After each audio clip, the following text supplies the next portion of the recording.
As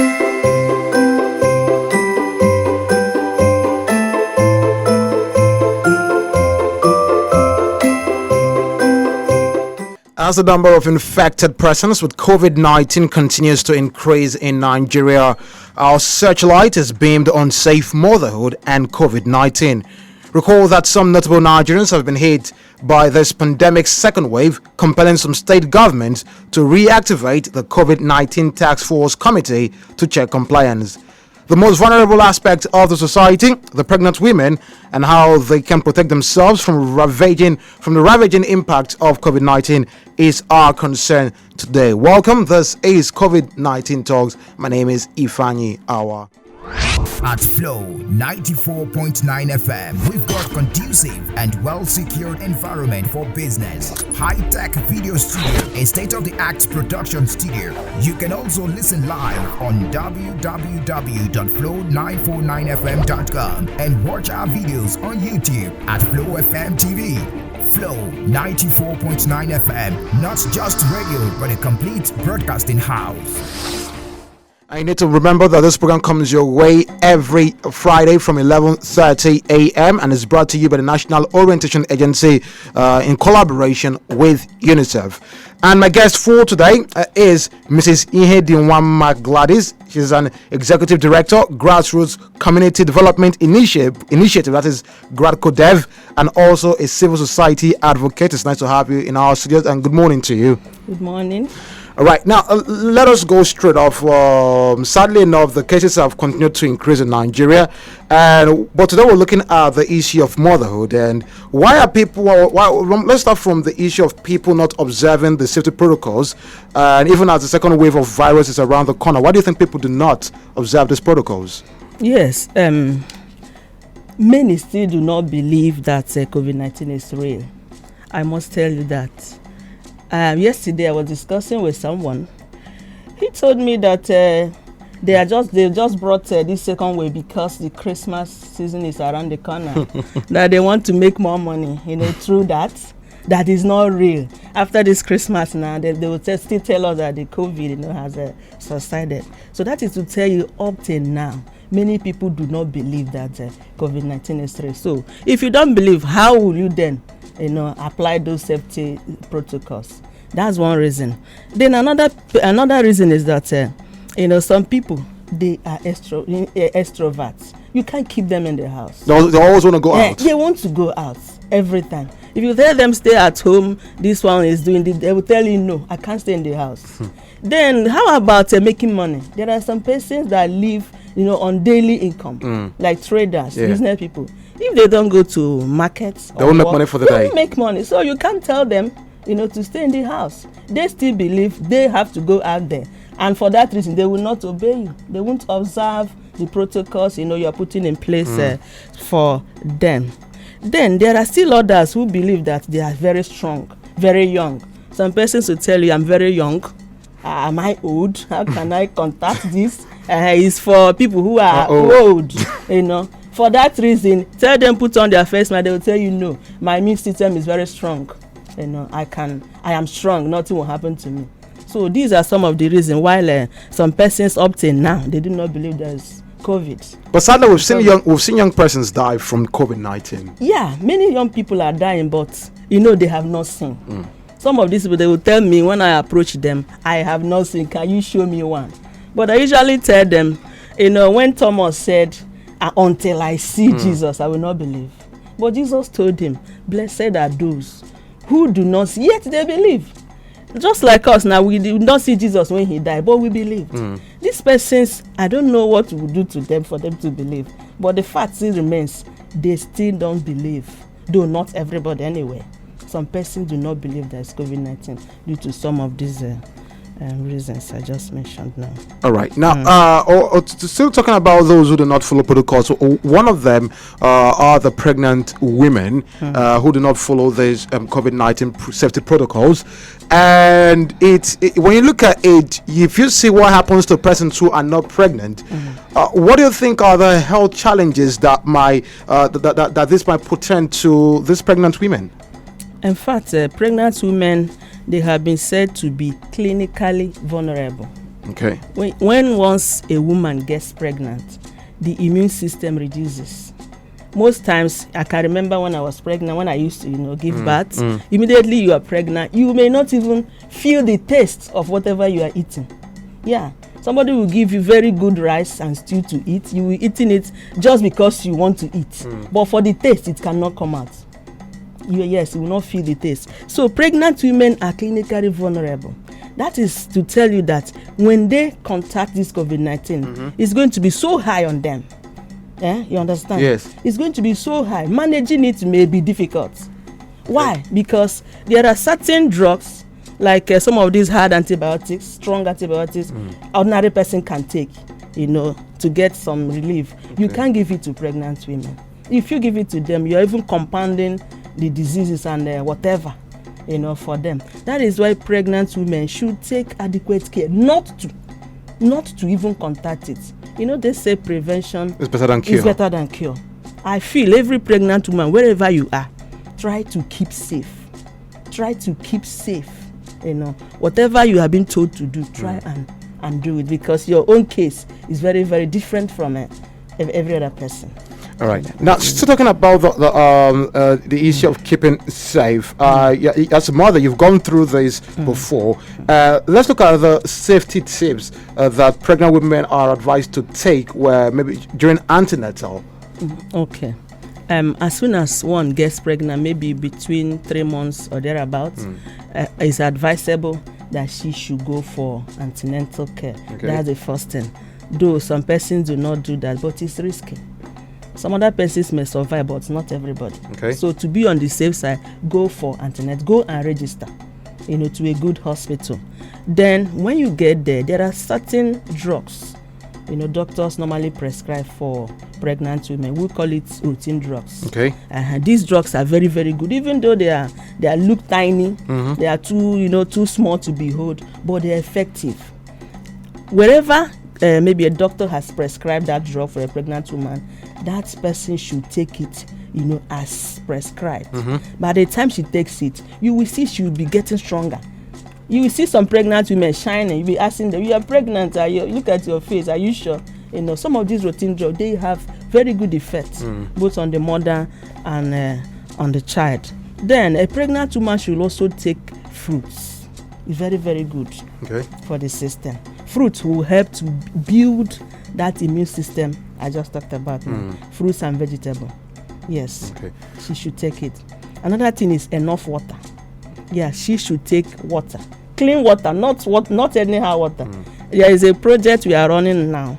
You said e-wash. We are talking about clean and safe water. So that pregnant woman should go for treated water, so that you don't contaminate a disease from taking impure, unclean, untreated the water. Then she should also take enough rest.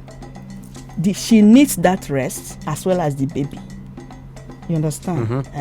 She should make sure she takes some rest every day. Even if she's a working class lady, she should make out time, to rest. Then, how about alcohol? Alcohol is not good for a pregnant lady. Yes, they should avoid that. It's not good. Sometimes we advise every other person not to take alcohol. How about pregnant women whose immune system is somehow dropping, not like every other person? Then a pregnant woman should also make sure she watches her weight. Okay. If the woman is overweight, it will affect the baby. And if the baby is very heavy, the weight is very heavy, during childbirth, most times it's usually difficult to push out. Passing through the birth canal will be very, very difficult for her. Most times you see doctors will now prescribe CS because of the overweight. So she should try and manage that. If it means watching her food, telling doctor, how do I eat? Then doctor will tell her the things to eat. The things to eat and how to eat it, in order to avoid having both heavy weight and that of the baby. The baby inside. All right. Now, if you're just tuning in, this is COVID-19 Talks, and we're looking at safe motherhood and COVID-19. I'm speaking with Mrs. Ihe Dinwama Gladys. She is a civil society advocate and also executive director, Grassroots Community Development Initiative, that is GradCoDev. And we're going to go on a very quick break. When we'll come back, we'll also take calls from you. I'm going to read out the numbers right now. Just in case you have questions to ask pertaining to safe motherhood, issue of pregnant women, and also in regards to COVID-19, how to preventive measures, or what to do if you have certain symptoms too. You can ask questions like that. Phone numbers are 0808 182 6949 or 0811 605 2949. You can send an SMS to 0906 510 8289. Just stay tuned. We'll be back real soon. At Flow 94.9 FM, we've got conducive and well-secured environment for business. High-tech video studio, a state-of-the-art production studio. You can also listen live on www.flow949fm.com and watch our videos on YouTube at Flow FM TV. Flow 94.9 FM, not just radio, but a complete broadcasting house. Welcome back to COVID-19 Talks. My name is Ifeanyi Awa, and don't forget this program comes your way Fridays from 11:30 a.m. It is brought to you by the National Orientation Agency with the support of UNICEF. And I was speaking with Mrs. Ihediwama Gladys. She's a civil society advocate and also executive director, Grassroots Community Development Initiative. We're talking about safe motherhood and COVID-19. Sadly, the cases keep rising in Nigeria, and total cases right now in the country is 76,207 COVID-19 cases, and as of yesterday, reportedly had about 1,145 new cases in the country, and recovered cases are 67,110. The death at 1,201 worldwide. We have 75 million cases worldwide, and 42.4 million have recovered, and we have 1.66 million deaths. So when you look at these figures, you'd know that the numbers are rising. And sadly enough, it's towards the festive season where a lot of persons would want to travel, and there are fears that this might, bring more cases onto the already existing ones. And we can't forget the issue of pregnant women, because we're not just looking at the pregnant women, we're looking at the babies they have. So there are two lives we're trying to keep safe at this time. And you can ask questions too, because you want to ask questions pertaining to pregnancies, pregnant women, and what they should do around this period to keep themselves safe. Or if they have symptoms, what they should do. You can call 0808 182 6949 or 0811 605 2949, or you can send an SMS to 0906 510 8289. Now, let's talk about what pregnant women are expected to do around this period of the outbreak. Okay, like every other person, we have some safety protocols, which NDCC has ruled out for us. Pregnant women should as well do that, and even more. Because I told you their own immune system is not like every other person. So on that case now, pregnant women should, as much as possible, avoid large gatherings. Okay. Yes, they should avoid large gatherings. They should try to limit their level of interaction. I'm sorry, with people. This is quite hard, because we live in a society where most pregnant women still have to go to the markets to get things for their family. And when we talk about the markets, we're talking about a very crowded area. So what happens in such cases? Yes, they say prevention is better than cure. You can just plan yourself. If you have somebody in the house that can help you do the shopping, why not send the person? And if you're going out, you're going to, you can't just avoid it. You use your face mask. Okay. Yes, because you're going to interact with people. So that pregnant woman should use face mask, cover herself. As soon as she's out, from that place, she should remove it to avoid, being choked. Okay. And that can also serve if there is no other means of, getting that thing done. Then she can as well put hand sanitizer in her handbag.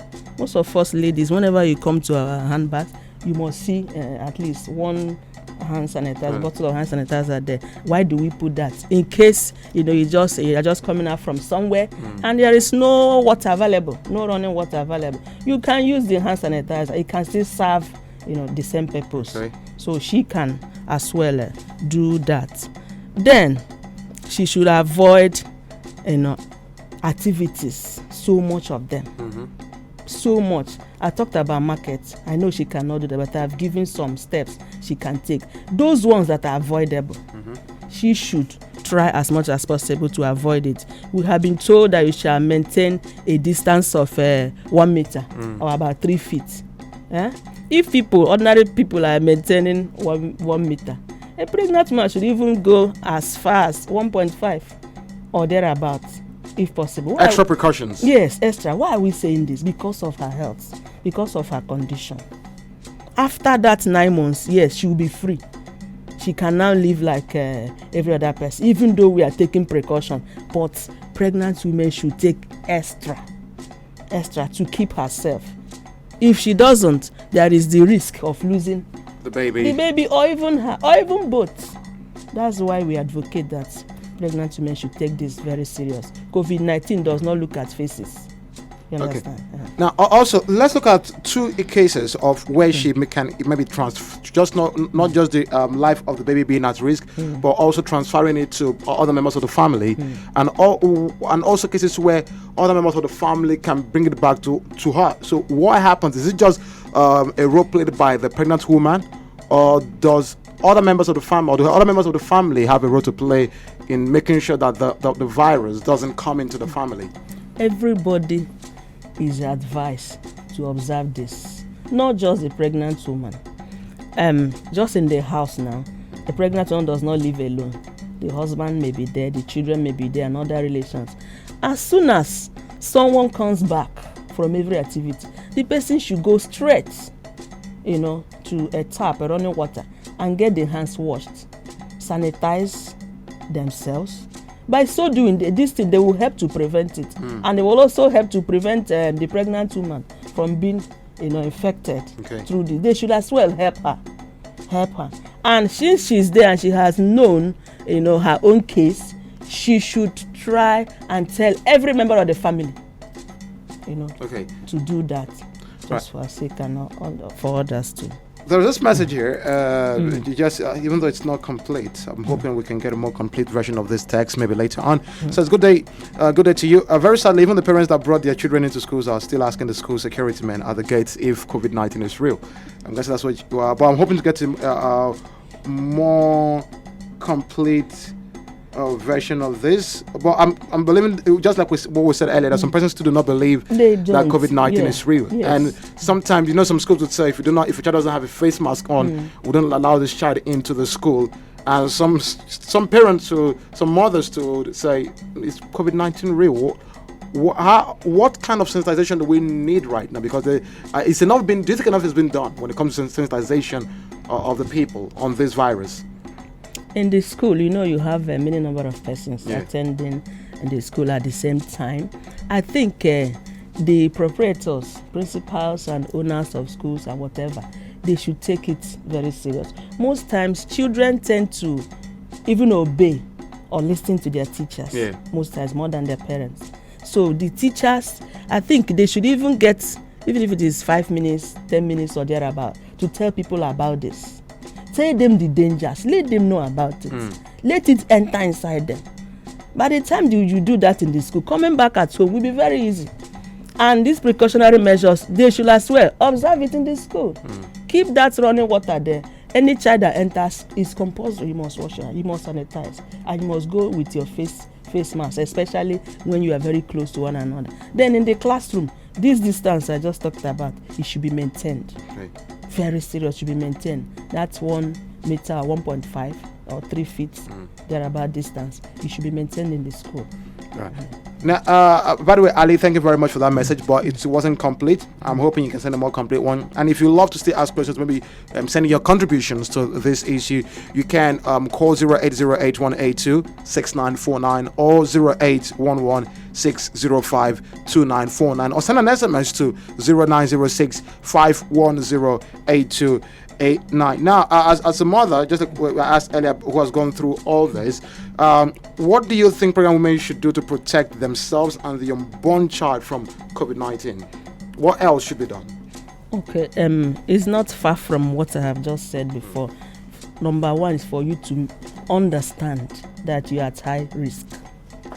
That is the understanding first. If you understand that, every other thing will be very easy for you. Nobody is compelling you to do it. Nobody is forcing you to do it. As I said earlier, if a pregnant woman gets this, there is risk, so much risk of losing the baby and or herself or both. For that reason, whatever you're told to do, whatever they tell you to do as a pregnant woman to avoid this, do it. And it's not just COVID-19. There are so many other diseases which a pregnant woman can contact easily. And let me take this example of high blood pressure. If a pregnant woman, is experiencing this high BP, it tends to be so much than every other person. Yeah, during childbirth, most times doctors may not even, advise her to go, through normal birth because of that high blood pressure, which every other person can pass through and be taking some drugs, to be relieving it or be, But for pregnant woman, doctors will advise you, don't even try it unless you want to die.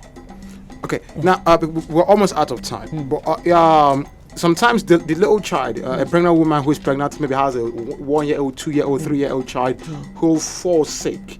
And when this child falls sick, you do not know because the COVID-19 has certain symptoms similar with some other issues, cases like malaria and all that. So what does this pregnant woman do to make sure I'm trying to take care of my child, but at the same time keep myself and my born baby safe? How does she manage the situation? Yes, number one, as I said, before you even go to a sick person, whether you're pregnant or not pregnant, you should keep yourself safe in the first place. You understand? You wash your hand, you sanitize yourself, and after taking care of that sick person or the sick child or whatever, you still do the same. Okay. You understand?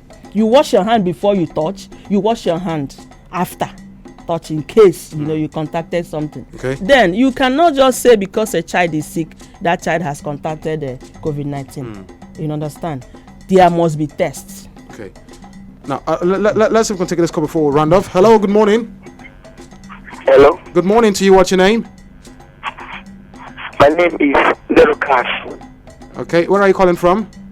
I'm calling from a sector. All right. So, what do you have to contribute to, or do you have a question to ask? Please, I do not understand. Please, can you repeat it?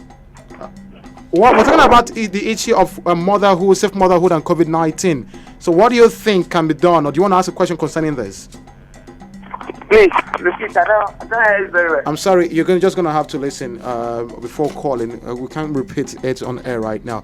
But just to run things off before we let you go, because we have the news coming up very soon, what would be your final words to not just the pregnant women, but also the society at large? Because the society needs to be safe for the pregnant woman to be safe too. COVID-19 is real. I keep saying it. It's real. For the fact that you have not contacted it does not mean it's not real. And it will not be nice for people to use it as case study. As much as is possible. Okay. Everyone should try, to observe the safety rules. Okay. Even if you believe it's not real, just observe the safety rules, because of the life of other people. Okay. Anyways, thank you very much. And it's been a wonderful time with you, educating on the issue of COVID-19 and also safe motherhood, because for the child to be safe, the mother needs to be safe also. Thank you very much. I was speaking with Mrs. Ihe Denwan Magladis. She is a civil society advocate and also executive director, Grassroots Community Development Initiative. And it's been a wonderful experience right here with you. Thank you very much for coming through. Thank you. All right, don't forget, COVID-19 Talks comes your way Fridays 11:30 right here, and it is brought to you by National Orientation Agency in collaboration with UNICEF. My name remains Ifeanyi. Our special thanks to the producer Ginika Olwaha. And do have a great day ahead. Please remember that COVID-19 is real, and continue to keep yourself safe. Follow all safety protocols. Put on your face mask. Sanitize your hands. Regularly wash your hands also. It is very important. Till next time, do have a safe weekend.